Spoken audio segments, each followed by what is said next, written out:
I shot him 6 times, echoes in the night. Still he kept moving, something ain't right. Shells hit the concrete, blood on the line. Fear in the air, yeah, it's horror time. Welcome to the channel where the shadows stay alive. Sit back, hit subscribe. What's going on, horror fanatics? I'm Marcus. Welcome to our Shot 'em 6 Times YouTube horror movie channel. In this video, I'm going to be discussing Scream 7 and giving you guys my breakdown to the 35-second legacy TV spot trailer that released yesterday, as well as breaking down the newly minted Scream 7 poster that released earlier this morning. If you're a fan of Scream and other horror movie related content, shoot the video a like, it helps with the YouTube algorithm. And if you happen to be new here to this channel, shoot that subscribe button followed by the bell icon for all content updates. Alright everyone, so let's get into it. So the Scream 7 legacy spot trailer that released yesterday started off with a legacy package at the beginning of this trailer where we see a bunch of legacy characters receiving phone calls from Ghostface, and we even got to see some clips from the final act from Scream 1996 incorporated in this legacy spot at the beginning of the trailer, which initially I thought was a nice touch, but after rewatching this trailer a few more times, I'm a little upset that we do not see Randy Meeks' character incorporated into this legacy package at the beginning of the trailer. And it's odd to me that they would choose to showcase Sarah Michelle Gellar's character, CC Cooper, in this legacy package as opposed to Randy. And this is not a knock on Sarah Michelle Gellar or that character, but Randy Meeks' character is such a more important character to the legacy of Scream that I'm really shocked that they did not incorporate his character into this legacy package at the beginning. And if I'm not lying to you guys, I'm a little bit salty about it, if you can't tell. Like, that's some bullshit. How are you not going to have Randy in this legacy package, but you're going to have CC Cooper, who was a minor character in Scream 2? Like, again, not trying to knock the character, but she wasn't even important. So, unless this is kind of a subtle hint that maybe her character could have some importance in Scream 7, I'm kind of hoping they don't go there, but hey, anything is possible. Alright, so I'm not going to lie to you guys. I'm starting to think that whoever was in charge of the marketing team for the I Know What You Did Last Summer 2025 marketing campaign has now been hired to do the Scream 7 marketing campaign, because when you look here to the text captioning on the right hand side that was a part of the I Know What You Did Last Summer 2025 trailers, you will see that they are literally almost word for word identical to the text captionings that you see on the left hand side for Scream 7. For I Know What You Did Last Summer, it states every secret, every kill has led to this, and then for Scream 7, every phone call, every killer has led to this. Like, I saw this and I'm just like, wait, I've seen this before. And I'm just like, why does this text captioning and this promotion look so familiar? And I'm just like, wait a minute. That was from I Know What You Did Last Summer 2025 shit. Like, really? This is what we're doing? And I know a lot of people will not look into this as something important, but I think it should be something that we take a little bit more seriously. And I'm going to tell you guys why. Because when you're doing stuff like this in regards to advertising, like the way you're conveying the message, every phone call, every killer has led to this, you are leaning into a possible backstory that in the end is going to be so shocking and so epic that the audiences are not going to only love it, but that they're going to be talking about it for years to come. And the reason why I bring that up in that type of fashion is because I Know What You Did Last Summer 2025 did not live up to the text captioning in its trailers. Like, the way that movie ended up playing out didn't have no substance to what this text in their trailers, the message in their trailers through the text captionings was trying to convey. Every secret, every kill has led to this. It literally had no effect on how that movie played out. And I think it's a little bit of a problem because, again, I think if you're trying to promote and advertise something that is going to be epic, then your movie should mirror what you're advertising. So the next shot that comes up in the trailer is actually a shot that we've seen in the first trailer for Scream 7, where we see Sidney's husband Mark in some type of unidentified warehouse location, and we see Ghostface tackle him to the ground and subsequently stab him. A lot of people think that this could be his death scene. I will take note of the band-aid on his head. I think that comes from when Ghostface attacks Sidney, Mark, and Tatum at their house. But I said this in my trailer breakdown for the first trailer for Scream 7 when we saw this scene in that trailer. And I said that I felt like something just feels off. And when I rewatched this part, when I rewatched this scene anyway, in this Legacy Spot trailer, it makes me wonder, okay, so Mark is the sheriff of Pine Grove, right? There is a killer, or multiple killers, on the loose, attacking him and his family, killing other civilians in his town. Yet, we see him in this shot, in an unidentified location, from this camera angle at least, alone. Where's his deputies at? This guy don't have no other cops to help him run this town? And if you do, why are you not taking one of them with you? Now, it is very possible that if this is going to be his death scene, it's very possible that maybe him and a partner went to this location and the partner gets killed off before Mark gets killed off. That is very possible. But by just judging by what we see so far, it's just very odd to me that we do not see Mark have one of his deputies go with him to this unidentified location. Something just seems very, very off to me with this whole scene and his character. And I don't know. Maybe we'll find out. Maybe this is his death scene. Maybe it could be something more. I don't know. We'll have to wait till we find out till we get to the movie. I've been planning this for a long time. The next shot we get is an outside look of Fallbrook Psychiatric Hospital. That is complemented with a voiceover audio clip from Ghostface saying to who we believe to be Sydney, "I have been planning this for a long time." So real quick, if you haven't done so already, go check out my video that I released yesterday titled The Fallbrook Connection, where I delve into why I believe the Fallbrook Psychiatric Hospital setting could be a connection to either Stumacher or Jill Roberts, but more specifically to Stumacher's character based on the breadcrumbs that was laid out in Scream 5 via the dialogue that was spoken by Dewey Riley's character in that movie. Even if you are not a Stu truther, I think some of the points that I make in regards to the breadcrumbs that was laid out by Dewey in Scream 5, I think even if you're not a Stu truther, you will come out of that video basically being like, okay, I can understand why he believes that Stumacher would come back alive in this type of setting. I'll just leave it at that. Now, obviously, when us Stu truthers hear this type of dialogue from Ghostface saying to who we believe to be Sydney, "I have been planning this for a long time," we get excited because this fits into the fan theory for the character in regards to him being a mastermind Ghostface, a Ghostface killer who is presumed dead, that has been behind the scenes for so many years and just has been basically masterminding and plotting his grand return. Now, with that said, I'm not saying that this isn't Stumacher who is going to be at this psychiatric hospital, and I'm not saying that this isn't Stumacher who is speaking to Sydney as Ghostface in this moment in regards to saying, "I have been planning this for a long time." Not saying that at all.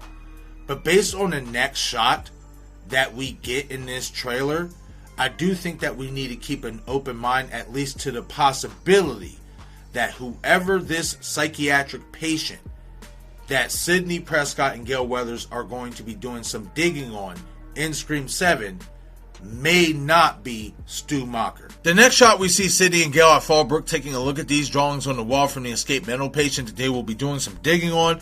I'm going to assume that the escaped mental patient is going to be the rumored early Ghostface reveal, which would make sense and explain why Sydney and Gale are here taking a look at this person's room at the hospital here in this particular moment.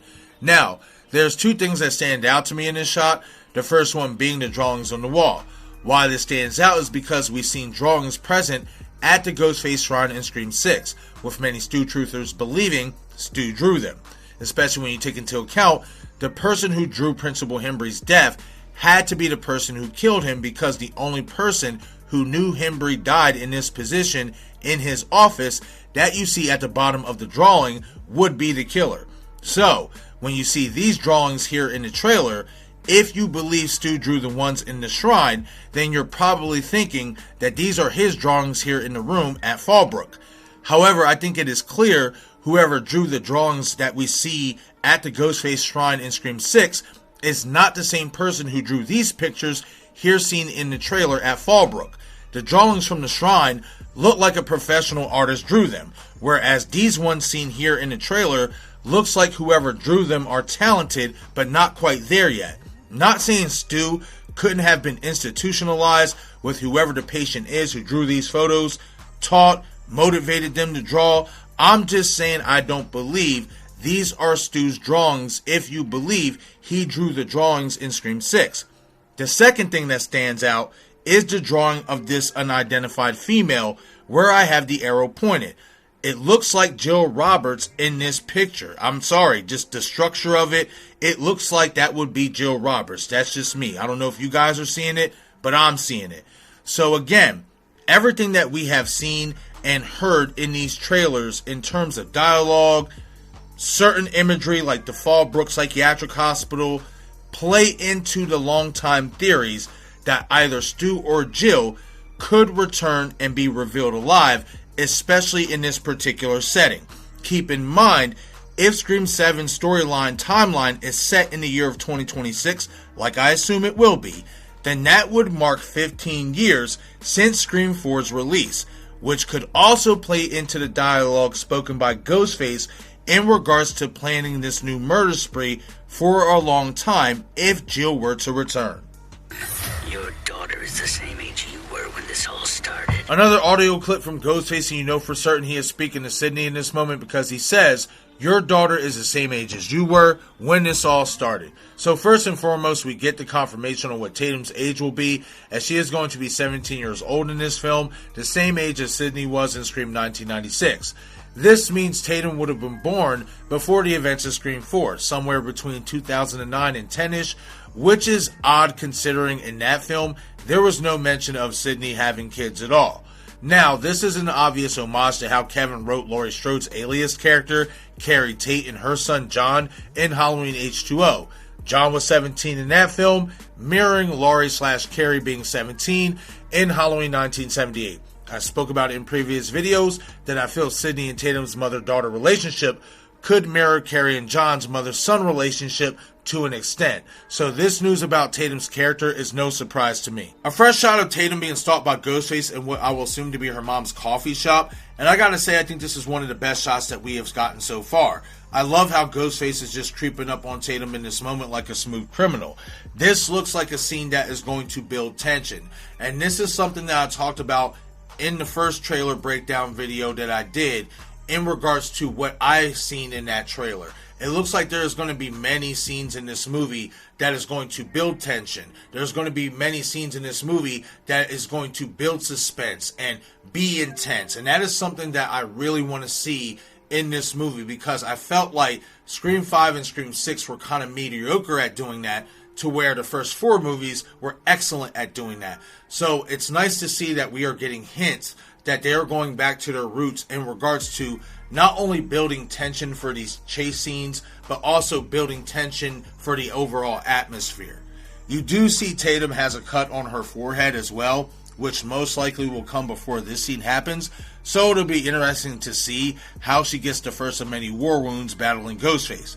We do get more voiceover audio from both Sidney and Ghostface in this shot that was heard in the first trailer, where Sidney says, if you hurt her, and Ghostface responds by saying, I'm not going to hurt her until you're here to see it. However, something I noticed that no one else seemed to pick up on is the way that Ghostface delivers that line in this newer trailer is completely different from how he delivers it in the first trailer. I'm going to play both versions from each trailer so y'all can spot the difference. If you hurt her. I'm not going to hurt her until you're here to see it. If you hurt her. I'm not going to hurt her until you're here to see it. So if you noticed, Ghostface's voice when delivering that line in a TV spot is completely different from how he delivered it in the first trailer. His voice in a TV spot sounds more deranged, slow yet methodical with the way he delivers that line, which I like a lot more because it gives him a more brooding, darker tone when saying what he is saying in the moment. Hopefully they keep the TV spot version of this line in the final cut of the movie. In this shot, we see Sidney enter a home pointing her gun in both directions like we had seen in the first trailer. However, in this TV spot trailer, we do not see her having an interaction with someone off camera like we had seen in the first one. If you recall, in the first trailer, we see her screaming at someone, asking them, "Where is my daughter?" Now, I had said in my review for this scene that I felt we are getting a Ghostface reveal in this moment because of said interaction, and I'm doubling down based on how Sidney's facial expression looks in this moment of the TV spot.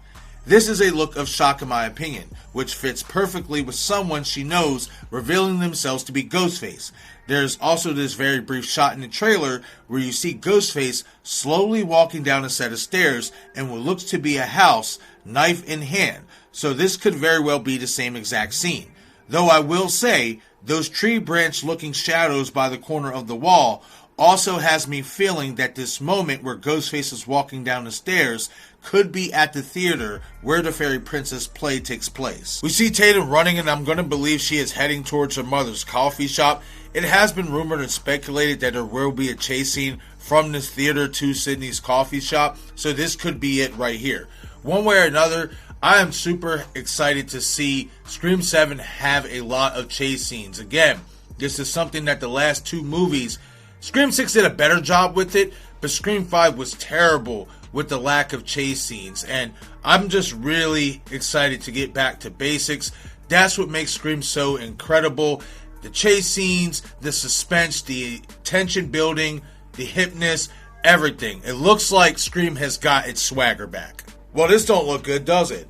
We see Celeste O'Connor's character basically being held down by Ghostface. I want to say it might be on the counter of the bar. It could be on the floor of the bar. I don't know. One way or another, we know she is at the bar. They showed it in the first trailer where Ghostface jumps on her and she's trying to run away and she's seen at the bar and stuff like that.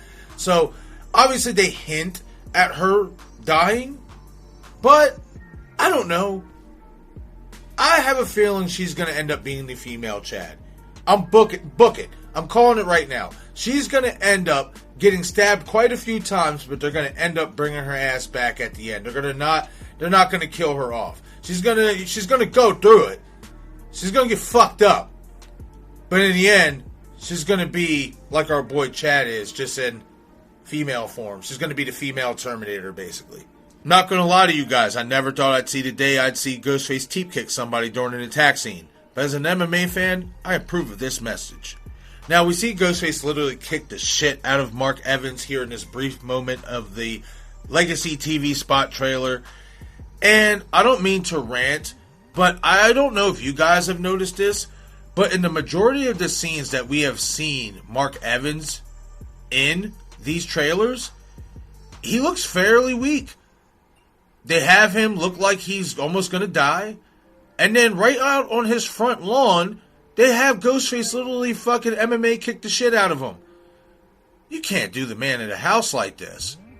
Like, I'm just feeling like they are setting this character up to be like a Ray from Halloween 2018. He's going to have a little bit of comic relief, but subsequently he's not going to have too big of a role and he's going to die. And he's not going to be part of the main focus out of the Family Ties. And I really wished more for this character. I wish we would get to know him more. I don't think we're going to get to know him much. I really don't. I think we're going to get a few brief scenes. They're going to have him get his ass whooped right out on his front lawn as they're showing right here. And then maybe later they're going to have him get killed off, if they even do that. Like, I just don't know what to make of what the hell they're doing with this character. I just really don't. We didn't get this brief shot of Ghostface trying to stab Michelle Randolph's character. You can tell this is at Stumacher's house because of the chandeliers. So basically, we've seen this shot before in the first trailer. But it's the small details that count. And something that's really kind of bugging me, and maybe it's just camera angles and the trajectory of how this scene is playing out, but Ghostface's hood usually kind of like, there's a little bit more of, how can I say it? There's a little bit more baggage to it, right? A little bit more fluff to it. For some reason, in this particular moment, Ghostface's hood looks like it's tight as fuck on his cranium. Like the man ain't getting no airflow through his brain, and that's concerning. We need him to be functioning at all levels and at all capacities. We can't have our boy have a malfunction in the middle of attack, you know? So, I don't know. I just found this to be really, really odd. Maybe it's just a camera angle. I don't know. Another new shot of Tatum being hunted by Ghostface, and I'm going to say that this shot here is a continuation of the shot that I said earlier that I think is taking place at Sidney's coffee shop, where we see Ghostface creeping up behind Tatum. I also think that these scenes are intertwined with the scene that we see her running in the street, running up to what looks like a building, which will most likely probably be the little latte coffee shop, Sidney's company. So I think those three scenes in particular are all going to be intertwined, and this is going to be one massive chase scene that leads and ends at the little latte coffee shop. Or if it doesn't end at the little latte coffee shop, it's going to expand further from there. In the last shot of the trailer, before we get the logo credit, we see Sidney inside the walls that was shown inside the first trailer, where Ghostface is stabbing through her walls trying to kill her and Tatum, and you see Sidney screaming for Tatum. Now, I'm not going to lie, the way this scene is structured in this particular trailer, in this TV spot trailer, it makes it seem like Tatum is now not inside the walls with her, in my opinion. It makes it seem like when Sidney's calling out for her, that Ghostface already has her. I could be wrong, but that's how I'm interpreting this scene here in this particular trailer. I've seen a few baddies in my lifetime, but I ain't never seen a baddie quite like you. At the end of this Legacy TV spot trailer for Scream 7, we get a look at what the opening credit logo is going to look like. And by God, ladies and gentlemen, we are going way back in the time.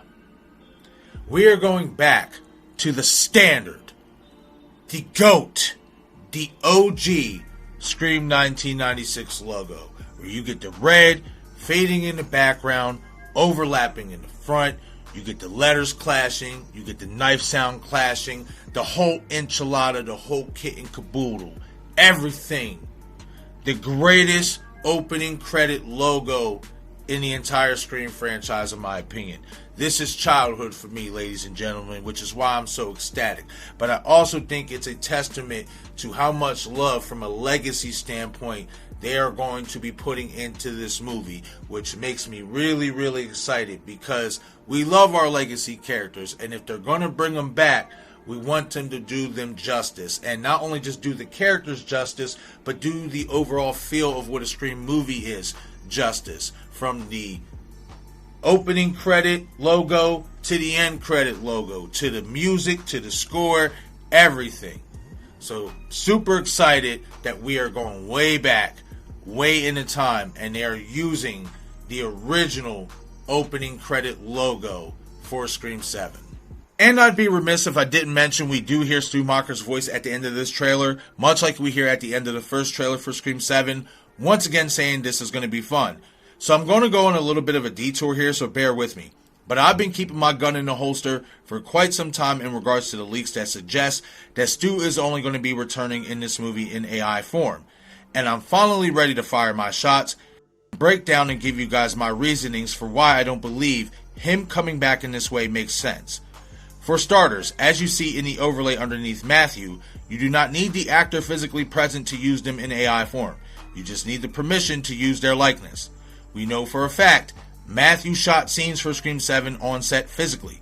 Now, some of you will say that's for flashback scenes, and though you could be right, so far we have no evidence suggesting that there will be flashback scenes in this film. Not even leaks have suggested flashbacks, just AI angle.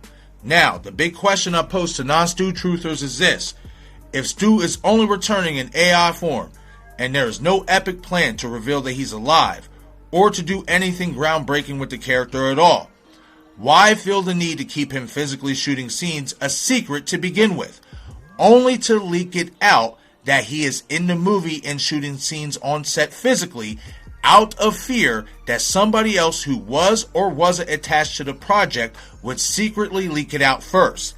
Fans, whether they are diehard or casual, who have seen the original movie, would believe that he is dead, because that is how it is interpreted at the end of Scream 1996. These fans would automatically think the character is just coming back as a flashback, AI, or even as a ghost in a nightmare sequence, because we just seen something similar be used to bring back his partner, Billy Loomis, in Scream 5 and in Scream 6. My point is that it would be way too obvious to bring Stu back in either of these type of ways that I mentioned that doesn't result to him actually being alive.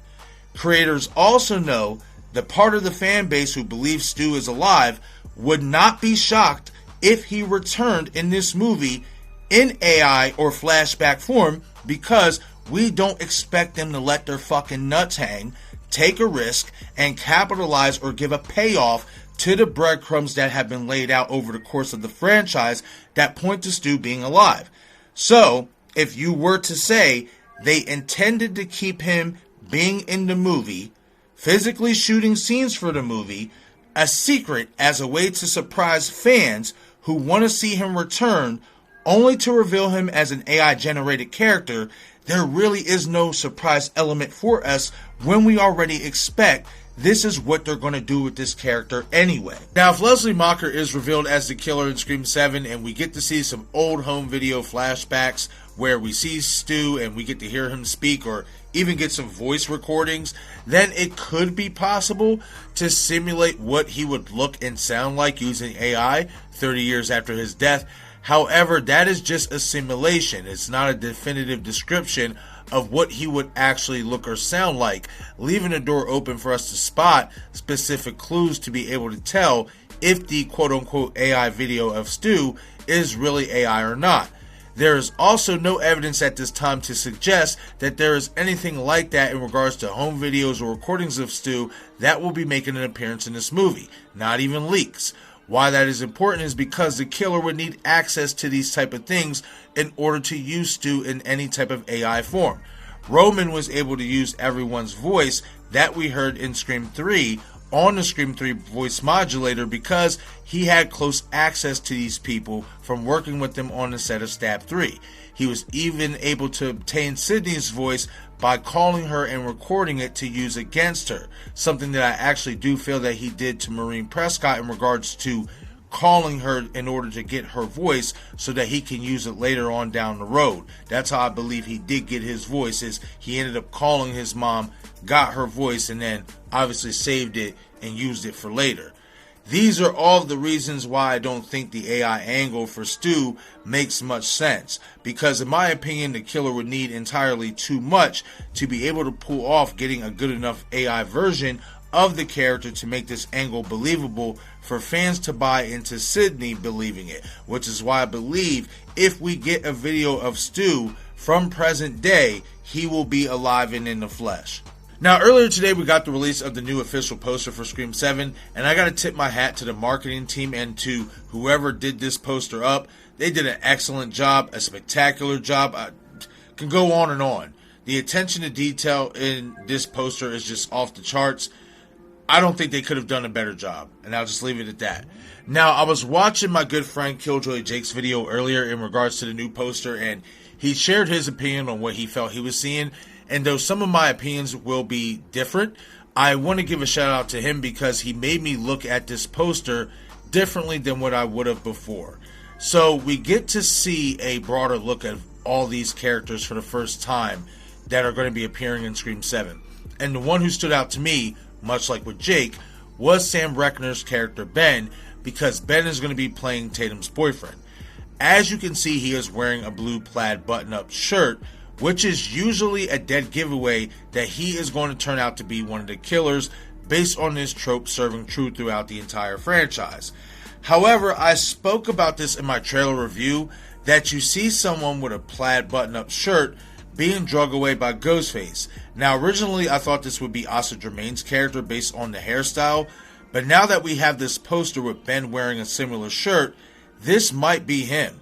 Why I find this interesting is because McKenna Grace's character is rumored to die in this movie, and she is also seen wearing a blue plaid skirt in the trailers. So I'm starting to think Scream 7 may do away with the whole trope that somebody who wears blue plaid anything in a Scream movie will be the killer, which I do hope they get rid of this so that the killer is less obvious. Something else Jake pointed out in the poster for Scream 7 is how characters who side-eye another character is a possible clue as to who the killer could be.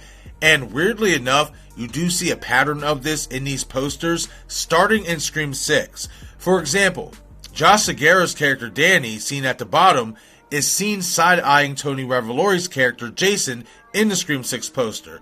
Jason turned out to be one of the Ghostface killers. So in this poster for 7, where I have the arrows pointed, you see 3 characters played by Joel McHale, who's going to be Sidney's husband, Celeste O'Connor, who's going to be Tatum's friend, one of her friends, and Ethan Embry, who is supposed to be playing a character or somebody who works at the psychiatric hospital in Fallbrook. You see all of these characters side-eyeing Anna Camp's character, Jess, in this poster. Many believe Anna Camp will be revealed as Leslie Mocker in this movie, and with the side-eye poster theory holding true since Scream 6, these 3 side-eyeing her makes it seem it definitely could come to fruition that Anna Camp's character is going to be revealed as the killer in Scream 7. Now, some of you are probably wondering, Marcus, why the hell do you have these arrows pointed to Gale Weathers' character when talking about this theory? Well, ironically enough, I already have a Scream 7 video set to release after this one, where I go into a deep dive as to why I believe Gale Weathers' character could be Ghostface in Scream 7, based on a clip that surfaced on Paramount UK's channel last week. So when I broke down both 6's and 7's posters and realized you see Kirby side-eyeing Gale in 6's poster and Chad side-eyeing her in 7's poster, I got even more excited because I feel this only validates my reasoning as to why I think Gale Weathers could be a shock Ghostface twist for Scream 7. So definitely stay tuned. Again, that video will release after this one.